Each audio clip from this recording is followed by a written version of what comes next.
Hello again, everybody. Please do take a seat. We're about to begin. It's my great pleasure to welcome and introduce today a man who is incredibly well known throughout the cotton world. Probably needs me to say absolutely nothing.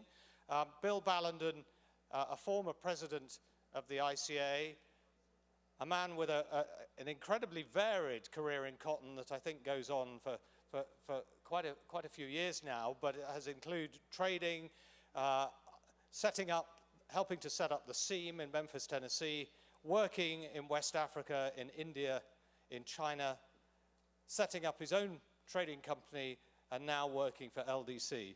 Bill, thank you very much for assembling a superb panel, a very varied and experienced panel, to come and talk to us about sustainable supply chain. Thank you very much indeed. Thank you, Bill. So, as Bill said, we are very, very lucky today. We have people who are at the forefront of sustainability in the supply chain in their relative fields. And I think it's one of the benefits of being in Las Vegas that we've been able to put this together, because logistically it works for people. So, I'm not going to try and introduce this panel because they know themselves much better than I do. We will start with Liz. If you could introduce yourself, please. And Sanjeev, I'm going to give you this because I know you have some slides following that. Great. But Liz, please, if you would like to. Thank you, Bill. My name is Liz Hershfield. I work at J.Crew Group. I lead sustainability across the group. We're a multi-brand fashion retailer based in the United States. We have J.Crew brand, J.Crew factory, and a brand called Madewell. We focus on women's and men's product. We are very deep in cotton. 70% of our material footprint is cotton-based. We are very focused on sustainability. It is a huge, huge initiative across the group. From a customer perspective, the brands are very different. I don't know if you're all familiar with the brands, but J.Crew will be 40 years old next year. Very kind of classic heritage brand, really well known, high quality. Madewell, goes a little bit younger. We're about 13 years old on the Madewell side, very denim focused. But a customer base that does really care about sustainability and wants amazing product, which is the #1 thing that we're focused on, but layering in, how do we make it sustainable? How do we ensure that we're operating in an ethical manner? We know where our product's coming from. The traceability piece is really huge. So we're really focused on that, and we're really excited to be here to talk about all things sustainable, these guys. Thank you, Liz. Sanjeev, I believe you have a couple of slides to show people to introduce yourself. Thank you. My name is Sanjeev Bahl. 21 years ago, I made my first mistake. And I decided not to look at Excel sheets and try and do the opposite of what people thought was sensible. And I'm going to dive into sensibility again because last night, one of my associates sent out this deck. We just kept on doing a blah, blah, blah on SAITEX, And I just didn't want to focus on, how sustainable we are, because I'm kind of totally tired of that word and what it really means. But I want to talk about things that make me wake up every day in the morning. It's purpose. COVID really taught all of us different lessons. And through the thick of COVID, one thing really came to circle, and that was a not-for-profit initiative where we have about 150 young adults today who have different levels of abilities.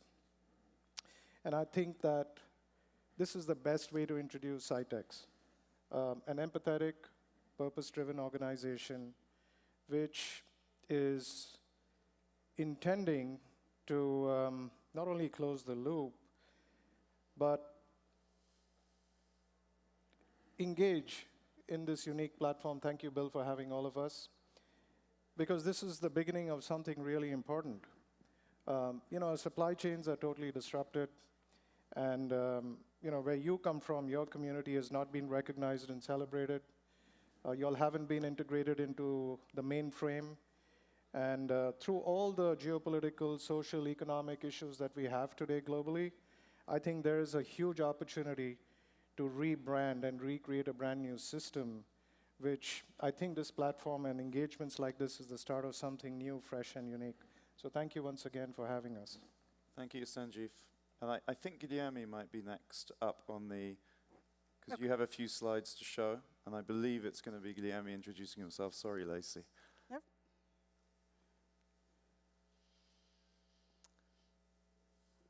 Do we have the slides? There we go. Thank you, Bill. It's a pleasure to be here. My name is Guilherme Scheffer from Scheffer, Brazil. I will try to be summarized as short as possible. We in Scheffer, it's just broadcast numbers, 35 years of history, and we farm mostly in Brazil and starting in Colombia. And we start regenerative farming, the subject we are here for 7 years ago. Why we moved to regenerative farming? We saw that the way we were farming was good, but not the best, and we were not treating the cause of the problems. We were treating the consequences of problems. So that was the biggest shift we made. We stopped it to try just kill the diseases, but treat the plants, treat the soil health, and that changed everything for sure. So what is regenerative agriculture for us is a set of actions that focus on soil health, biology, and also, in my opinion, it's a flow. It's not something static that you achieve and it's done. It's continuously process of improvement in soil health, in biology, in production itself, yields, and resilience of your system. So that's the main practices we do. The most impacting one we had was the reduction of chemicals. 100% of our cotton is BCI, but also we are improving more and more the regenerative area. So it's one thing complement the other. And without the biofactory we built, this is one of the picture, we could reduce 50% of the use of chemicals in our farms. And that was disruptive for us in a tropical weather where we have grain breach all year round. It makes a lot of difference to try to reduce the chemicals. So our goal is to be 100% regenerative by 2030, and I think it's very achievable. Probably we are going to get there before, because we believe that it's not just as a marketing, but we believe that's better for our business itself also, financially and also environmentally. Thank you very much, Bill. Fantastic. Thank you, Guilherme. If you could pass that to Lacy, please. So far we've had a brand from New York, we've had a spinning and garment manufacturer from Vietnam, we've had a farmer from Mato Grosso in Brazil. Now we're going to West Texas. Even though we both farm cotton, I basically live in a desert, whereas he gets lots of rain, so very different. This is where I come from. I'm a fifth-generation rancher who, in 1996, happened to marry a fifth-generation farmer, and that tractor was my wedding gift, so yay! This is what a corporate farm in the U.S. looks like. These are Dean and I and our children are very active in both our farming and ranching operations. It's 100% family, and our kids, from the time they were very, very small, we believe in teaching them to work, and so they did, and gratefully, they love to be involved in our operations. Much like Guilherme, we do everything we can to improve our soils nonstop.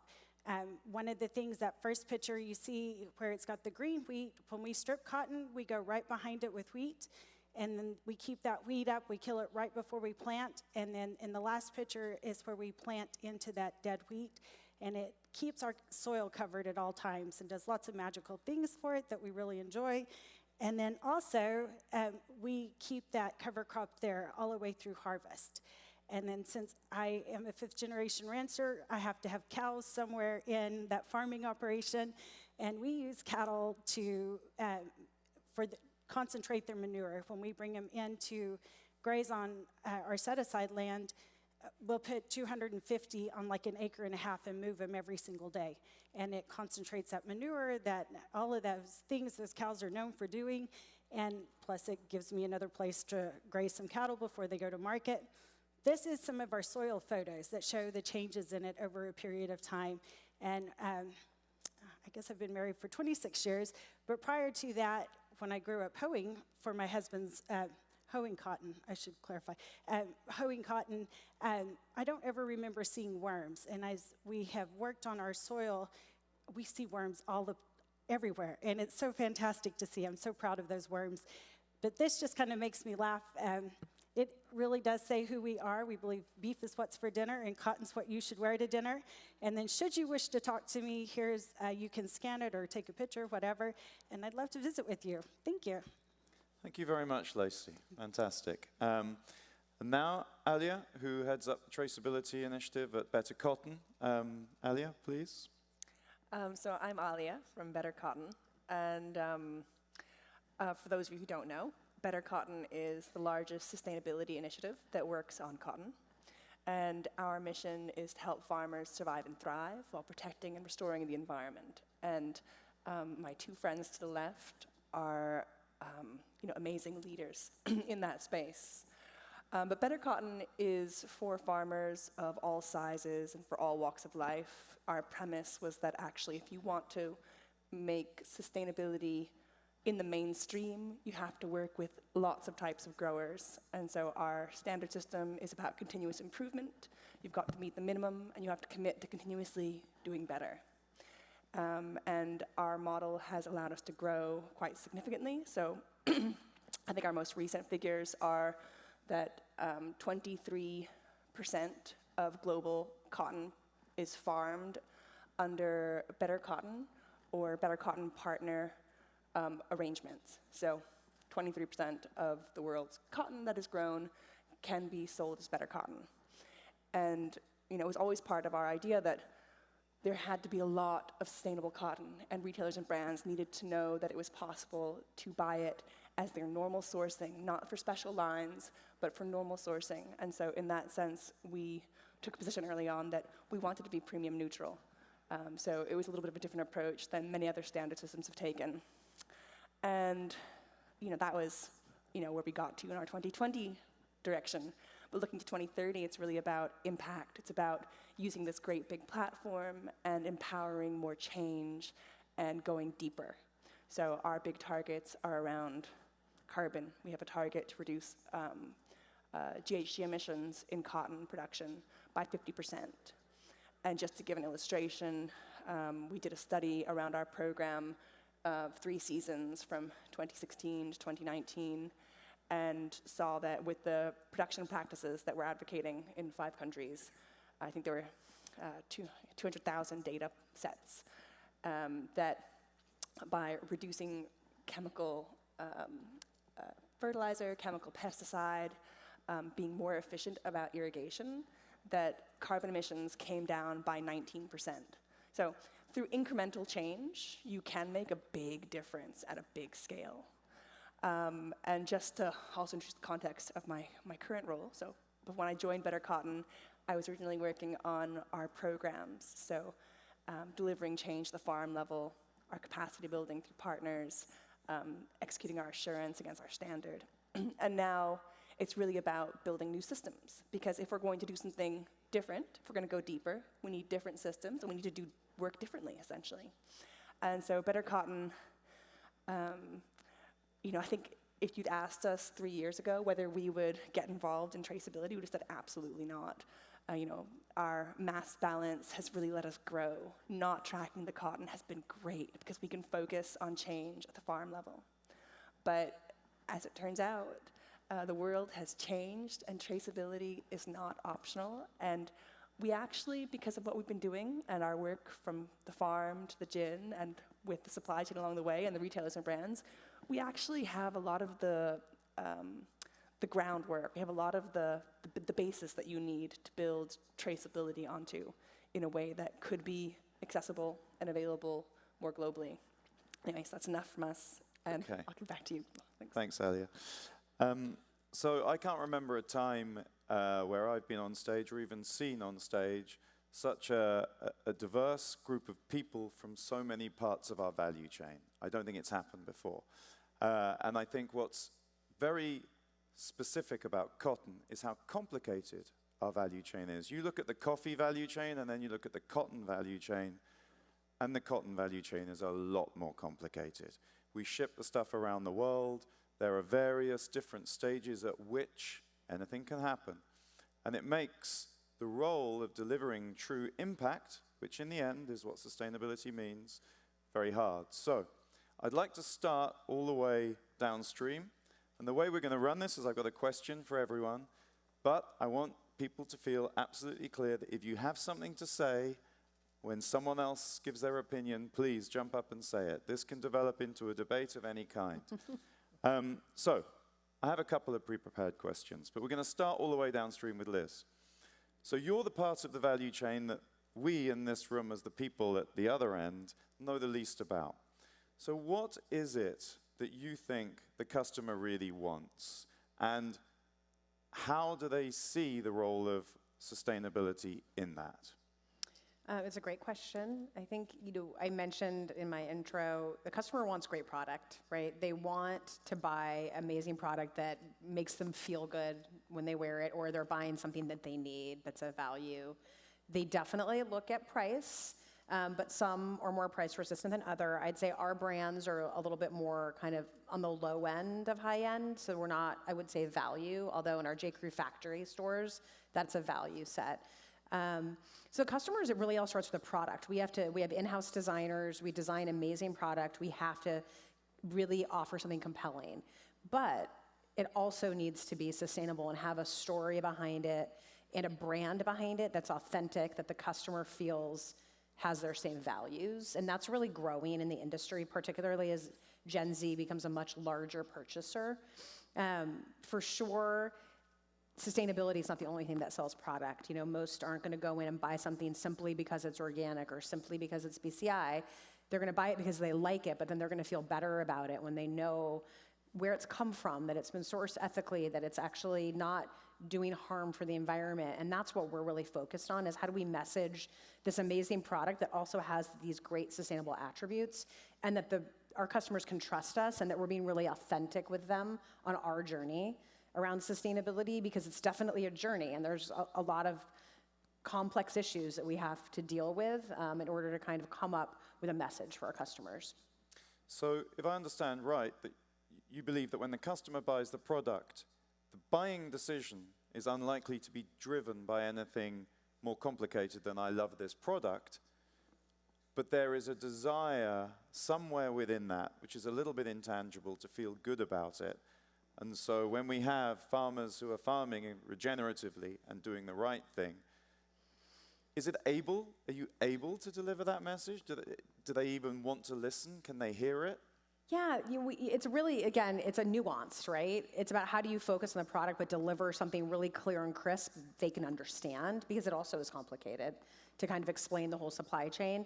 We do a lot of that on social media, honestly, which is a really great tool to kind of talk about what we're doing sustainability-wise. I think also getting the credit as a brand is really important, because on the Madewell side, we've actually developed sustainability from the get-go, a much younger brand.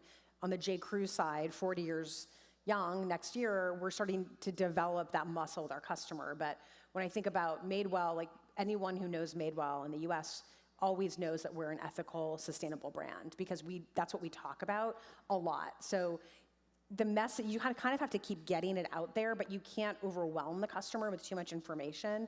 And again, they want to feel inspired and passionate and excited about what they're buying first. And generally, that's how they choose. And we, let's say as the trade or at our end of the value chain, we live in quite a binary world where everything has to have a price. And everything has to have a premium or a value, and that's the way we live. And it sounds like your world is much more nuanced in that you say that, in the Madewell brand, people know that you are ethical and sustainability orientated. But that's pretty intangible. Does it reach the point where you're able to say to them, you need, and you can, and you will pay more for this product because it's got a better story than that product? Or are we not there yet? I think it's nuanced. There's certain things the customer will pay more for. You know, we have a recycled cashmere program that comes from Italy. Like, they see that as something, you know, it's Italy, they might pay more for that, right? But I think in general, there's definitely a limit to what they're gonna pay for. And for us as a brand, and anyone who's in the industry who's really dedicated and focused on sustainability, it's kind of up to us how to handle that, right? So we don't necessarily charge more for every single thing that's sustainable. We look at the product and decide, like, what can we charge for it, So right? that, puts a lot of responsibility Yeah. on the brand to deliver according to their ethical promises. Yep. Thank you. Well, we're gonna work our way up the stream. Sanjeev, you have spinning mill, you have a garment factory, you are denim orientated, and you have a reputation as one of, if not the most sustainable producers of garments and yarn in Asia. How does it work in your shop? Do you see a strong demand for the more sustainable product coming through from brands who you interact with? And do you see that you have to pull through a strong demand for more sustainable cotton at the other end? Or is it more of a decision that you make as an ethical producer? Where do you stand on that? You know, you're asking too many complex questions. Well, you know, I think first of all, everybody has a choice to make. That's the first thing. And what matters is, you know, how you do things. And we just chose a completely different path. It's just very simple. What's right and what's wrong. There's nothing in the middle. So when you go out to choose your path, it's a long-term value creation methodology. It's not something that you can reap rewards, you know, overnight. It doesn't happen like that, especially in a commodity-oriented, competitive world. But you know, when I look at the landscape today, we are living in very exciting times. What's missing on this whole, what was missing, and it will continue to grow, is the engagement and involvement of legislation. Now, you know, human beings are creatures of habit. If there's a traffic light on the street, we all obey it. But there's some still, you know, they just go past that red light. In this whole world of sustainability, there's no traffic light system. There's no legislation. So, you know, when things get out of hand and people start making claims left, right, and center, they really send out confused messages. And I'm glad legislation is coming into the picture. You know, H&M just had to withdraw their word conscious as of yesterday. And all these big words about being conscious and responsible and blah, blah, blah, all that needs to, you know, go away. What is really appealing to whether it's Gen Z, Y, X, and frankly, I don't even know what that's all about, but I think what's really important is authenticity and honesty. People gravitate towards, you know, authenticity. What we decided to do was to just be authentic. That's it. So did we have choices to make at our mill? Of course we had. But at a time when cotton prices were what, at $1.50? Not anymore. Yeah, well, that's a separate conversation, I right? was going to say, I don't know what market you're looking at. That one's yours. Well, you know, it wasn't that way long back. But anyway, to cut to the chase, we had several options to blink. And, you know, probably just go in for cotton from different sources or blend them with polyester or, you know, whatever, just to be at that price point. But what we decided to do was to stay on our path, and we chose to work more in the organic area and the regenerative area and the recycle area. We just took 3 prongs and we said, this is exactly where we are going to stay and we're not going to blink. Fast forward, I was just telling Liz a little while ago, But it was a very, and Bill, how anxious it has been over the past 2 years, but we just hung in there, and we said to ourselves that we're not going to blink. And I go back to what Liz said. It's all about the product. It's all about the product. And we focused really hard on product engineering more than anything else. And of course, everything else was laced with what people call sustainability. But once the product is out there, there's a relevance to price. There's always a price-value equation behind anything that you throw out. And just to pivot and sidetrack for a second, what has evolved over a period in time are 2 buckets. And between these 2 buckets, there's only one word, that's trust. So on the left-hand side, you have a bucket of people like Madewell, people like Patagonia, where you don't have to think twice. You know what it stands for, what it means. You don't have to spin a story, nothing. Whatever you do, it's really authentic. And on the other side, you have, I don't know, I was reading somewhere about this Chinese initiative, Shine or Sheen or whatever it is. Yeah. They call themselves sustainable. So you know what? You gotta be smoking something to even read that, right? So I think it's all about choices, right? So we made a choice to stay on one side of the bucket, stay authentic, and stay in a lane, right? And then there's the other side. You have another choice. So I think brands also make their choices. Factories have to make their choices, and you farmers have to make your choices, because we're not going to get paid for it in our lifetimes while we're alive, unfortunately. But I think I think we're all catalysts, and we've been put on this planet for a purpose. So I think if we ignite a methodology that becomes a solution to the problems that we have for the future generations to benefit from, I think that's the most exciting part. Yeah. Well, thank you, Sanjeev. And what's interesting, I think, because we're going to jump to the other end of the supply chain in a second, is that there's possibly a bit of a myth that you can charge a premium, that you can just deliver a story and charge for it. Is when I talk to the 2 of you, and you both explained it in different ways, but in the end, it's a vision, which is that you have to look to build long-term value rather than try and deliver short-term transactional value. And I think that is very much strategic versus transactional, and you both explained it in different ways. But if we go now to the farmer level, and Lacy, let's start with you. You have a family farm, you work very hard, we all know you did, and we all, certainly as the trade end, we appreciate all the hard work that farmers do. But sometimes that gets diluted when it gets all the way to the consumer. But listening to that, how does it make you feel as a farmer? What's your your response to that in terms of, the way you farm? As a farmer, it's always interesting for me to come to events like this and to learn the other side of what happens with our commodity. Farmers tend to be people, especially in the US, who just want to be left alone. They don't want to be picked on, they just want to do their thing, and they just want to be left alone. And I don't know, about 6 years ago, I realized if we don't get out and start telling our story, other people are going to tell a story for us. And we have been regenerative farming for almost 12 years now.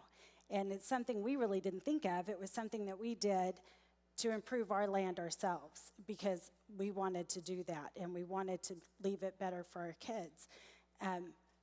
It's just what we did. And then I found out, working with BCI and at Cotton Trust Protocol and different things, that hopefully at some point we'll be able to be paid for what we're doing, just because that's the way we farm. And so it's fun to get out and to learn and to realize how many people want recycled cotton. We're 100% biodegradable, y'all. We can grow it faster than you can recycle it, I think. But, I mean, that's my opinion as a producer. So I really, really, really want to see your Vietnam property, just to see what all goes into that. But it's nice for people like Madewell and J.Crew to have the desire to come and to visit with farmers personally, to get to know our stories, to understand what it is we do. And it's great for farmers to get out and to see the rest of the world and to know what happens.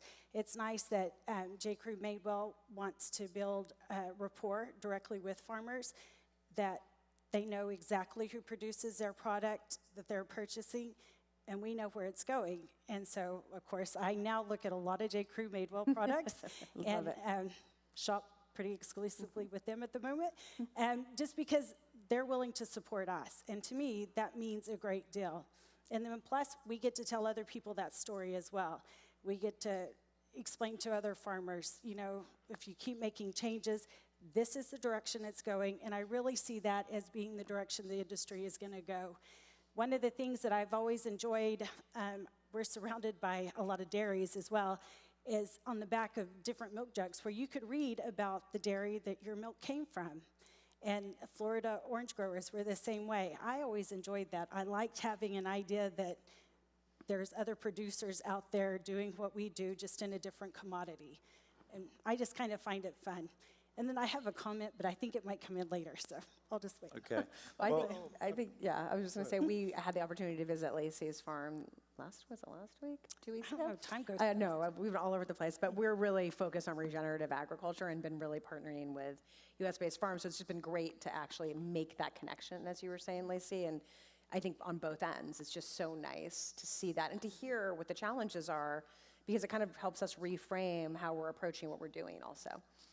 Well, it's just been nice. Go ahead, Yeah. sorry. Yeah, sorry, I was just about to say to connect the dots, you know, this whole thing works like a pyramid, right?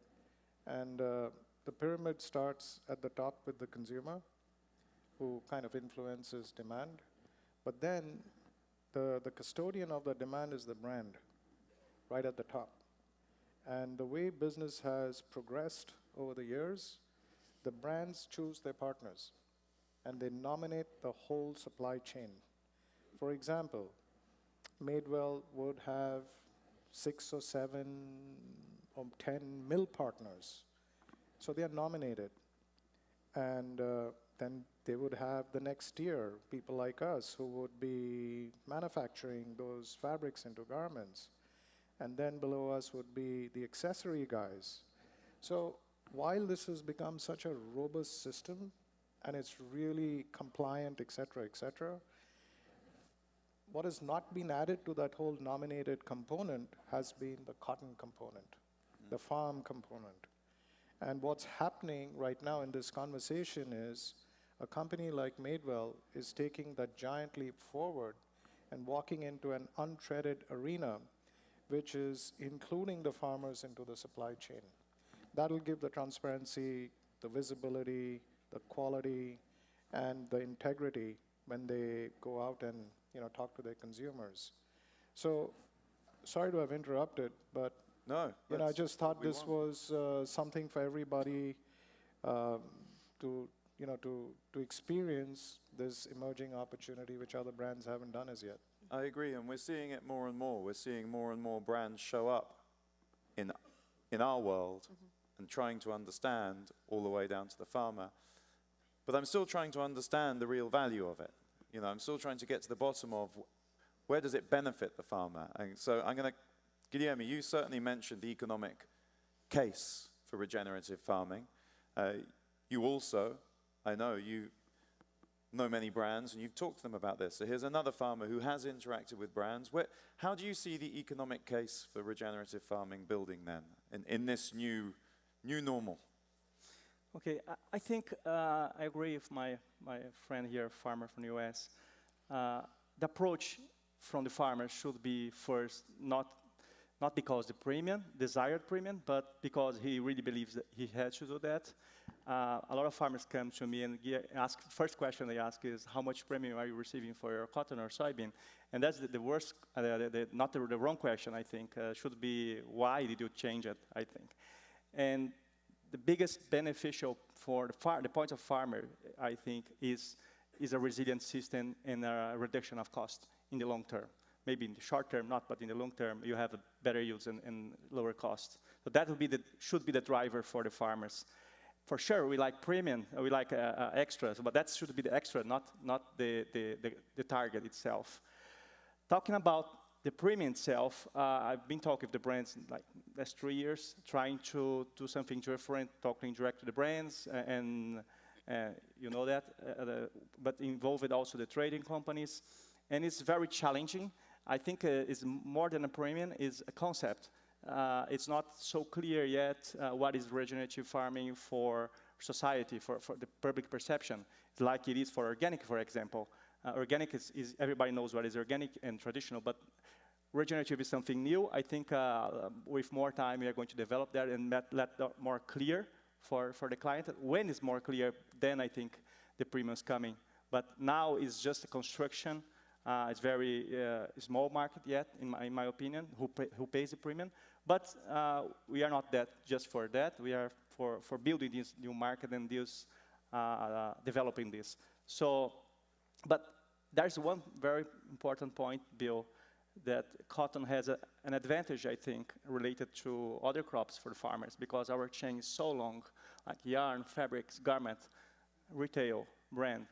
And if you see the price of cotton on the final product, in a jacket or in a denim, it's nothing. It's like a 1%, 2%, maybe 3%. So anything that the final client pays more for this, it's a lot for the farmer. It's enough to incentivize the farmer. So the question is, how can we link this premium from the final client to the farmer?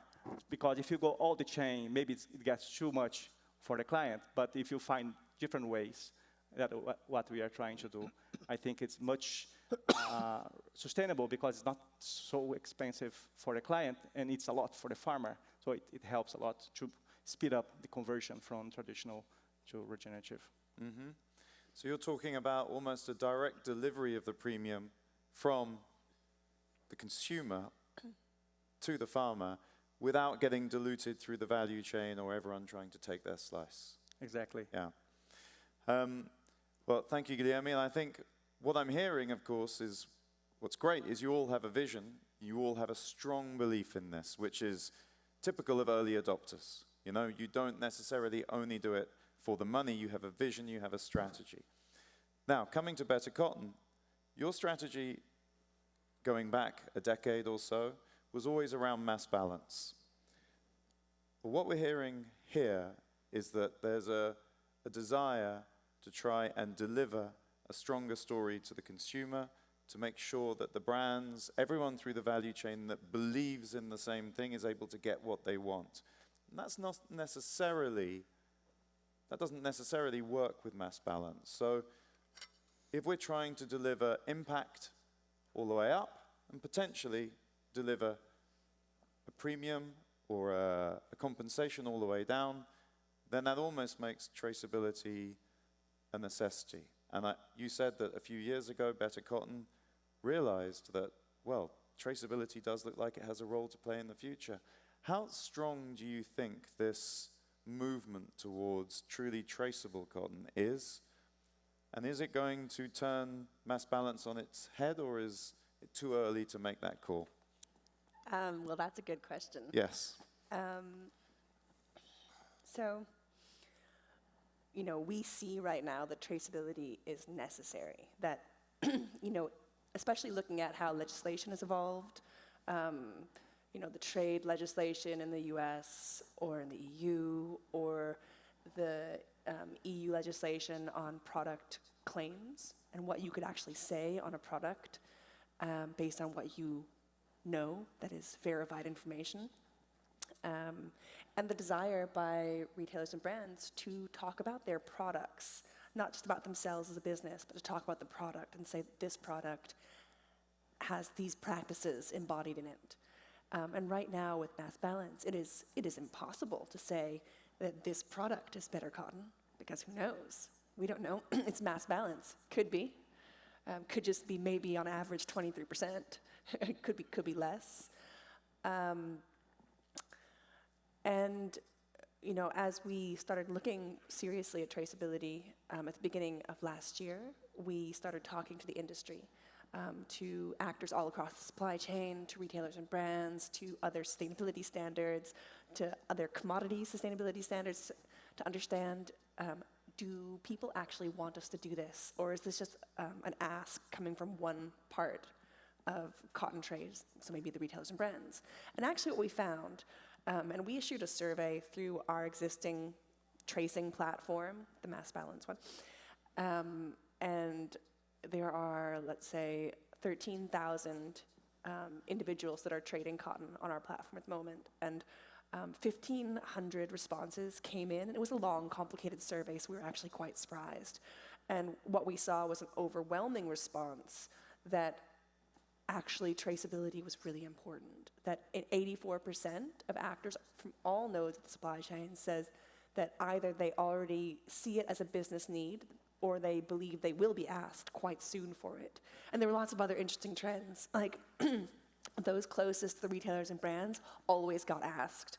And then as you got further away from the end consumer towards the farmer, fewer and fewer were asked. So the ask isn't actually cascaded backwards in a like-for-like way, which is quite interesting. So, okay, we're committed, and we're developing traceability that could be applied across all of better cotton production. And we're using our same principles, which is that it needs to be somehow affordable. And so we have to do it in a way that's for the whole, it's systematic, and it has to be credible. So, you know, while we right now have information on the flows of cotton from a retailer and brand to the farm and back, actually that data is not verified. We don't know if it's exactly what is the case. So we developed new chain of custody, we developed data standard, we're developing integrity process, think of, you know, risk-based and randomized checks to see what is actually happening. And we're developing our commercial model. And our principle is that it should be, you know, in the beginning there'll be not enough supply, we know that, but it will grow.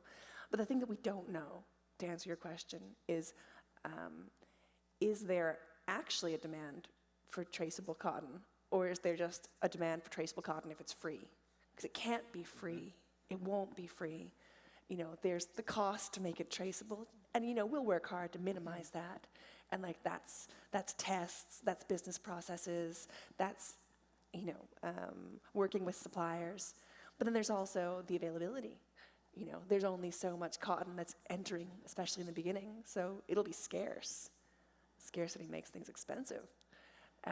And so we don't know the answer to that question, is that what will the demand actually look like? And I think that will alone determine whether we do away with mass balance. That alone will determine whether there's enough of a pull to shift, you know, 80% of better cotton supply into a traceable environment. This we don't know. Yeah. Okay, thank you. Well, I mean, we saw yesterday actually in the Brazilian presentation, Guilherme, you were on that panel as well, that they have developed what looks to be more than a pilot in Brazil, whereby a pair of jeans can be scanned with a QR code, and you can take delivery of information about the farmer that was involved in producing those jeans. Of course, that's within Brazil, and therefore it's a supply chain that is relatively controlled, but it shows that it's possible. Liz, do you think that would ever work on a kind of bigger scale and international level? Would there be interest in something like that, or is it?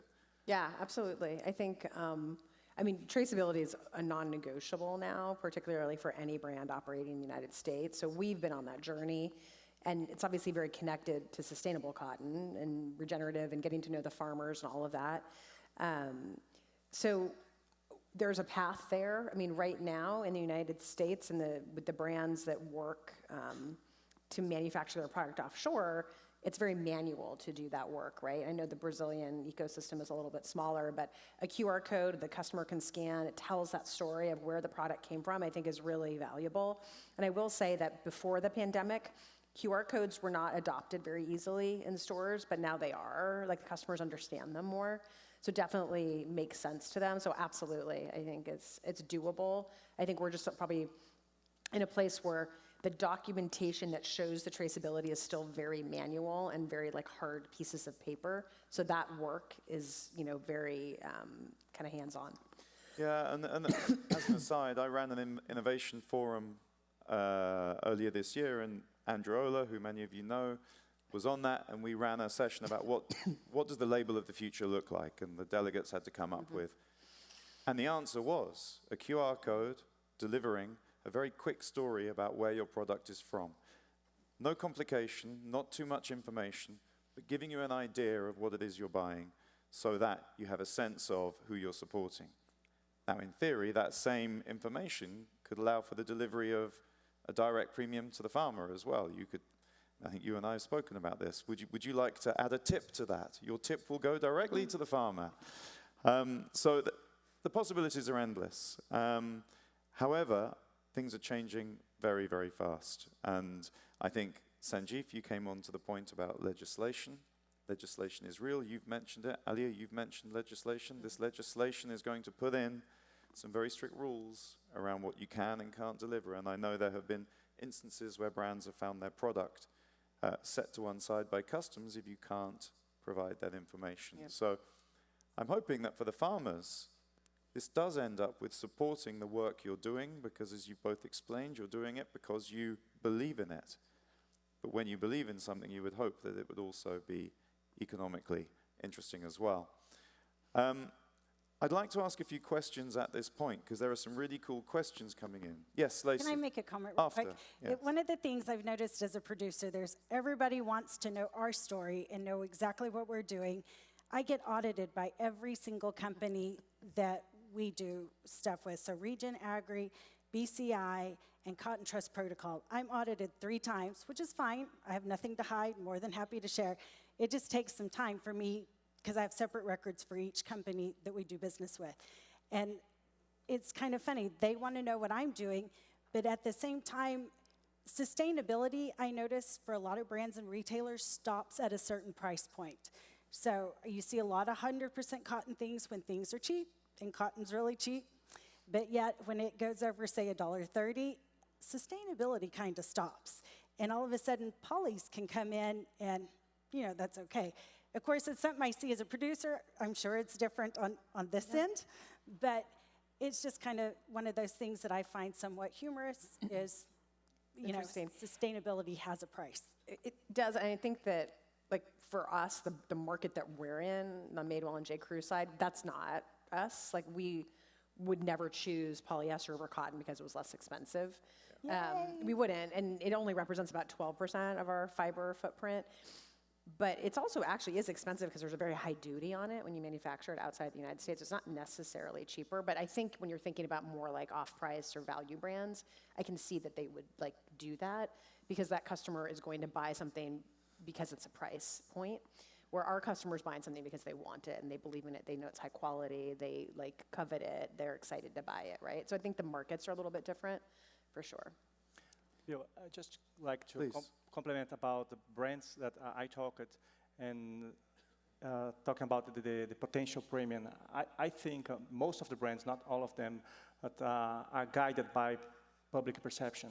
So more than science sometimes. For example, I think you agree with me, organic farming sometimes is not sustainable, or regenerative farming is more sustainable than organic, but organic has created public perception that is very good, so they can charge more for that. We didn't do that for regenerative farming yet. So if we, as a chain of textile, of cotton, that here, if you want to make more premium, we have to change the perception, public perception. Then they ask for the brands. But the rate is now, there's no room yet for that. So I think we have to create that perception. I agree, and there has actually been some talk about that within the cotton industry to create, and I know that at the ICAC there is a private sector committee that is looking at trying to put together an initiative in order to communicate directly with governments and others in order to promote the idea that cotton is innately already pretty sustainable.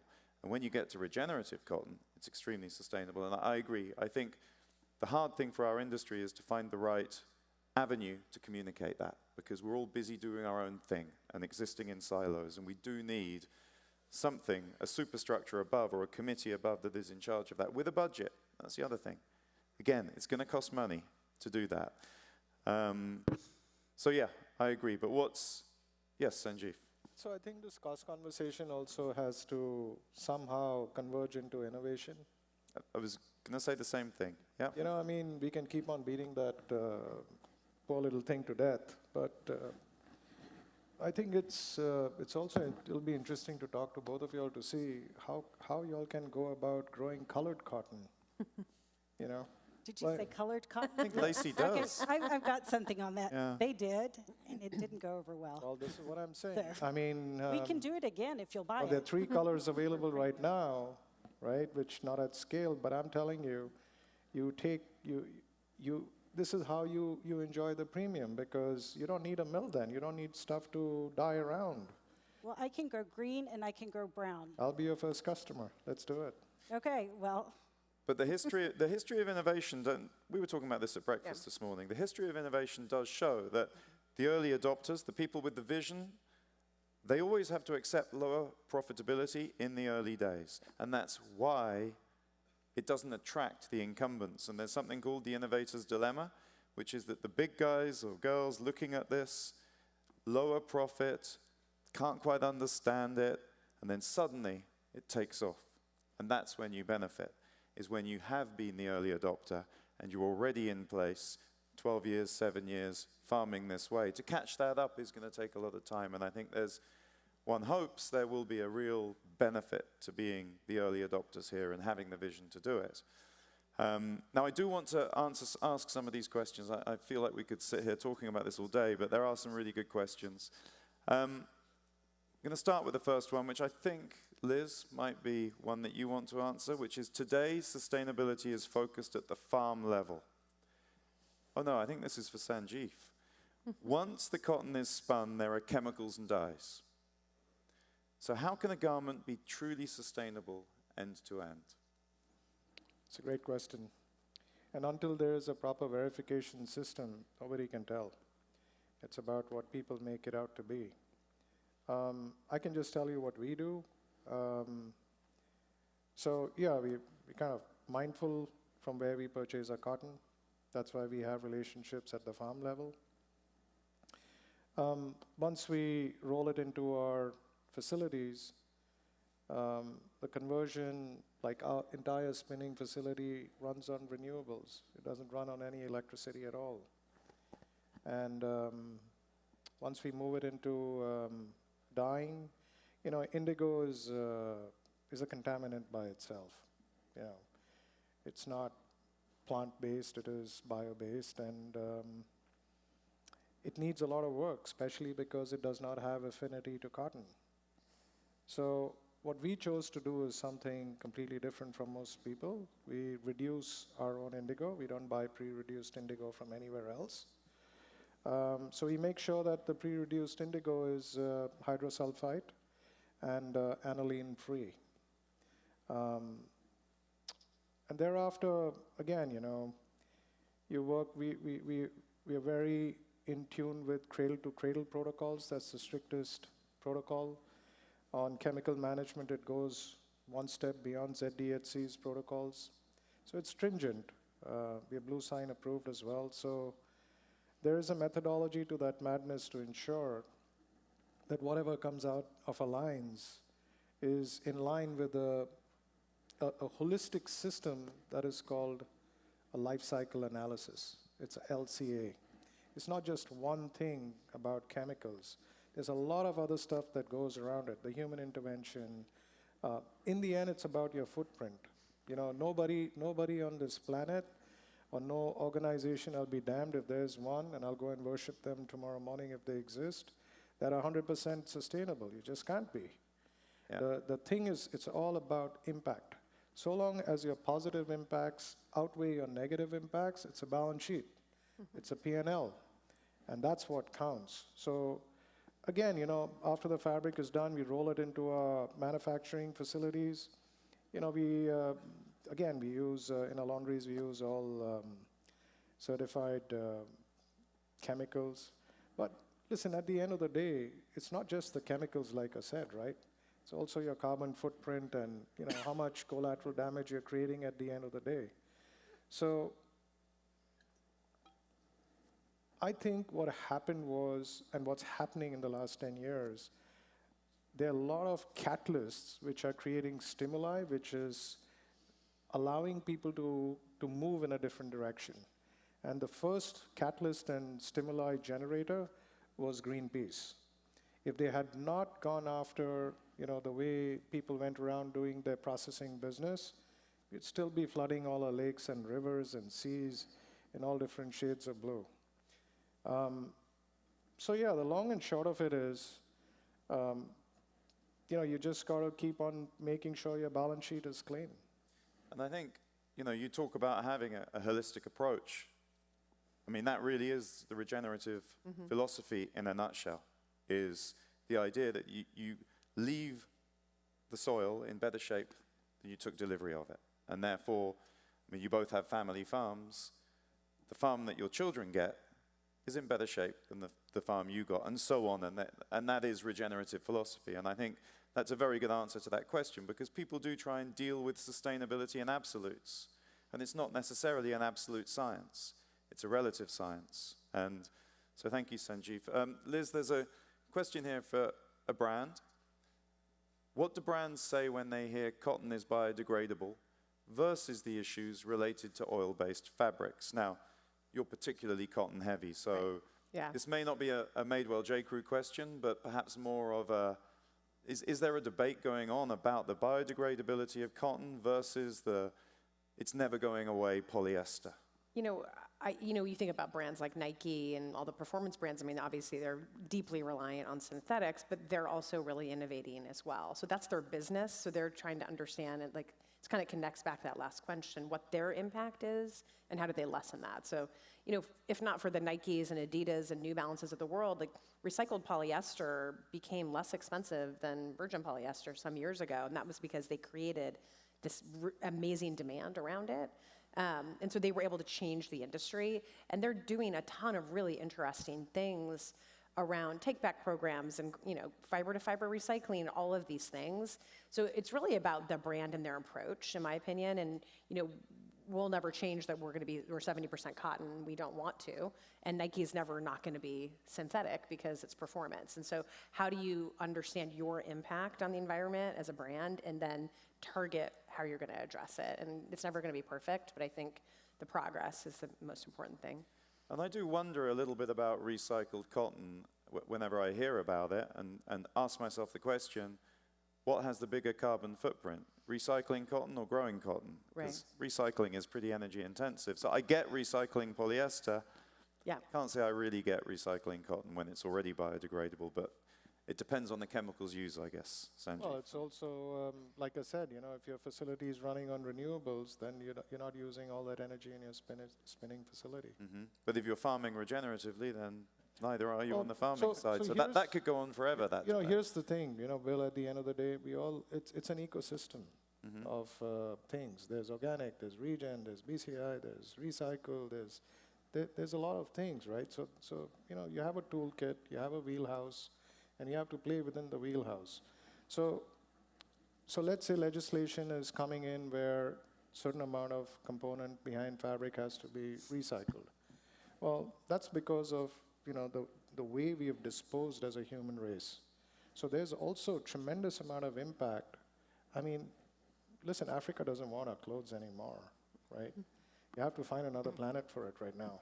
So somebody has to clean that junk up, right? So people are in the process of upcycling that and cleaning it up so that we have less damage to our ozone layer. There's a science behind it. So when we look at it from a 30,000 feet altitude, it makes sense. But when you get down to ground zero, it becomes a debate. So I would say we all have to learn to coexist for all the common good versus, pulling at one thing and shredding it apart. Yeah. We don't have a lot of time left. The time has just gone red. But this is one for our farmers.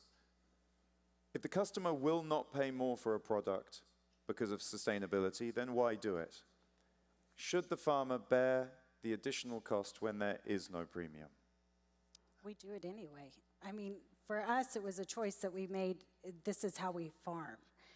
We're already doing it without getting paid. So, I mean, anything we get is like, yay, a bonus.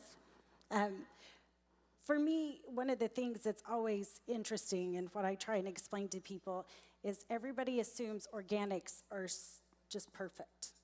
I do a lot of soil testing with Texas Tech and with USDA. And I have a friend who's a very large organic farmer, and he farms a lot of properties next to me. And so I use his soil, with his permission, as our base soil because it never changes. And then over the years, twice a year, we test our soils to see how they change. And the organic matter that improves that soil, and also the microbials and all the fabulous things that we know we need to produce better cotton. And just because the way organic farming has to be farmed, the only way they can till or take care of weed issues is to plow. Each time they plow, they're running a tractor, they're breaking up all of those good chains that make better soils. They also can't do cover crops, so they use more water, and it's just not a viable crop. I'm fine if people use it, they get paid a premium, but when it comes to sustainability, organic is not sustainable. And do you have any views on that? No, I agree 100%. If you find an organic way without tillage, that can change. But now we don't have this solution in cost-effective way. So I agree 100%. I think there's a lot of romance in the sustainability world. So we need more science and less romance. I think that will help. And just also answering for the ones who are not like first runners and doesn't believe in regenerative farming, I think the right way to see if it's feasible or not to go in is how long is your view. If you think like just 1 year, maybe it's more expensive. But if you think 3 years, so it depends on how broad your view, how long you think on the cost of production. 3 years, 5 years, but only 1 year, maybe it's more expensive. But it's not the right way to think. Yeah, and we haven't gone into the whole carbon subject because it's a whole new discussion, but that also has a longevity argument, you know. You cannot capture the value for the carbon that you're sequestering unless you do it over a 10, 20, 30-year period. And so I think that long-term vision is very interesting, yeah. So is there anything else any of you would like to say before we wrap up here today? Because I've been told we're not allowed to run over, so there's a couple of minutes just the last left. one for the two of them. There are two great chip manufacturers on the planet, you know. There's Intel, AMD. And nobody knows so much about AMD. Everybody knows about Intel, right? And that's why Intel is a $76 billion company with over 110,000 associates around the world. And AMD makes a smarter chip, let me tell you that. But they're just at 16 billion. There's a third chip company, NVIDIA, which has galloped and taken over the gaming market. But nobody talks about them, you see? So it's public perception at the end of the day, how you brand yourself and how you leverage your assets. And the more you invest, it's an investment into the future. The more you invest as a, on the consumer-facing side, I think you'll get these cost conversations out of the way. Thank you, Sanjeev. Well, thank you all very much. That was a fascinating conversation, and I wish we could have continued it all morning, but it's time to finish up. Thank you very much. Thank you. Thank you. Thanks.